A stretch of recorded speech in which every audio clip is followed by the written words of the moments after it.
seen your question now. Komatonde is asking, is there a formula for baptism? Let's just explain this. Baptism is a shadow picture.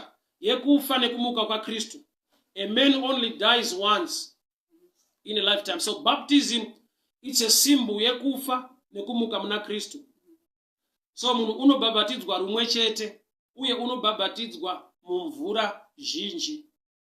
Sprinkling of water is not baptism. Why? Because it is without baptism. Renova pawed renonzi baptizo, which means to be immersed. Kunyikwa mumvura, to be immersed. Just like what Jesus did. Aenda kwa John. He was immersed. Akanyikwa mumvura, akasimudzwa. Why? Because zvinongoreva kufa nekumuka. So the formula iripo kunyikwa mumvura osimudzwa. How many times? It's once. Kamwe chete. Why? Because it's a shadow picture of death. So 3 times, that's not it. You are baptized once, because to be baptized means to be immersed into water. Yes. And also, it's a shadow picture yerufu kufane kumuka kwa Kristu. So I'm sure I've answered you, my brother. The formula, you are baptized just once to be immersed in water. The sprinkling, need to be baptized, are 2 different things. Baptism is shadow picture your death. Muna hafe pamanza paka papaliru wamvura pamanza. No.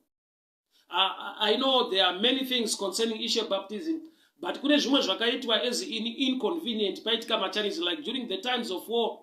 William Wilberforce, the one from Salvation Army, he used to use the flag so that people passed under the flag. It was an inconvenience because anga ari mazuva ehondo, but is able to baptism are able to pass under something. Rinongoreva to be immersed in water. So there are things that people who continue to do things. It was an inconvenience thing. That's why William Wilberforce with Salvation Army akati vanhu ngavapite pass through under the flag, a symbol of baptism in that time. Nekuda kwekuti kune zvanga zvichiitika mazuva ehondo. So when man does not understand that, zvakaitwa as an inconvenient, vanogona kucontinue that thing. But the real thing, baptism, it means to be immersed in water. And it's a shadow picture of death and resurrection. May the good Lord bless you. May the favor of the Lord be upon your life.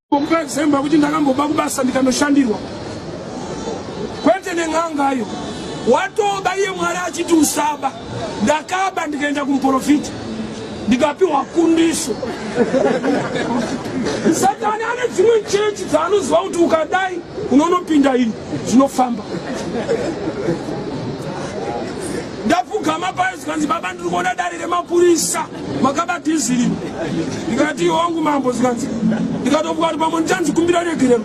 Zikanzi haya kwamauya kuno maziva kunowiwa. Saka yatakatoita itori bofu chino.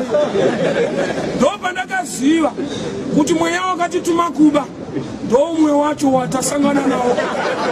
Nokuti takaudzwa kunowiwa manje.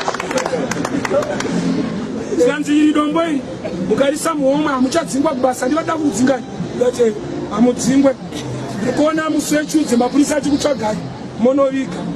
Unonyatsoona kuti mweya wakandituma Kuba ndo mweya uri kundituma kuviga. But uyu manje waakushambira kuchechi. Uyu wakashanda neni kukambani. But wakabuda pachena kuti kushandirana.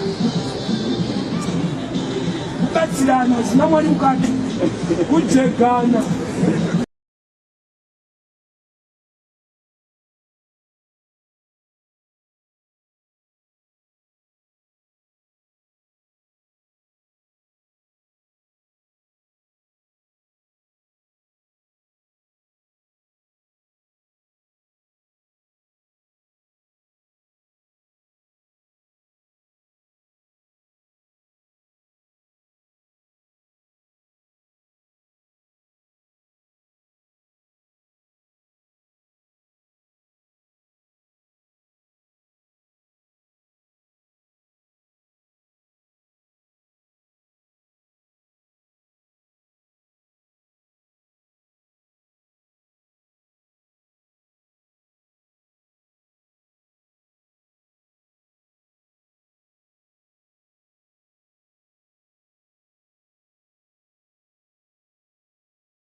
It's one thing kushayiwa mvura uine nyota.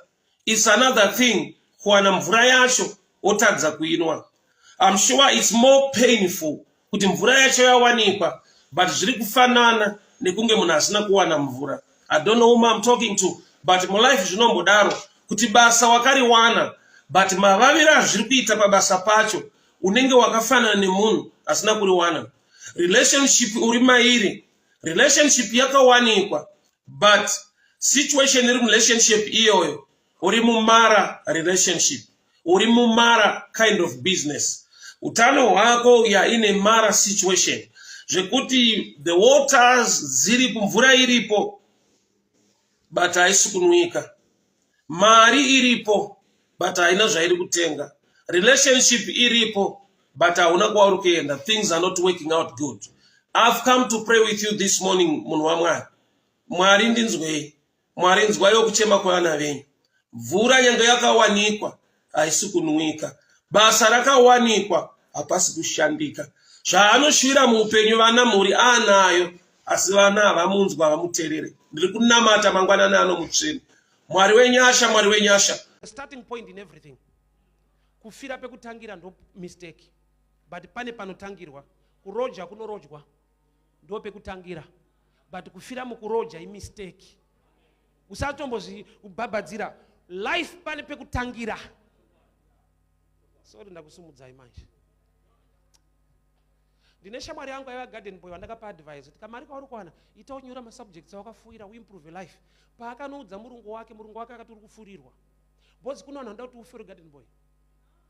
Pau garden boy panotoshandwa ndo pekutangira, but kufa uri garden boy era. Life pane painototangira. Kuroja one room kunoitika. Ndakagara mu one room nemwana aitoita form 1 musikana. But kuti tisvike mukufa tichidaro hazviite. Toda kutsvaga Mwari anotiwanira nyasha. Pane pekutangira pasiri pekufira. Stage yauri Mwari ngaakupe dzimwe nyasha.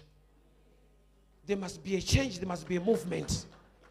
Why? Because the future yako ne destiny yeupenyu haifana kurongerwa ipapa.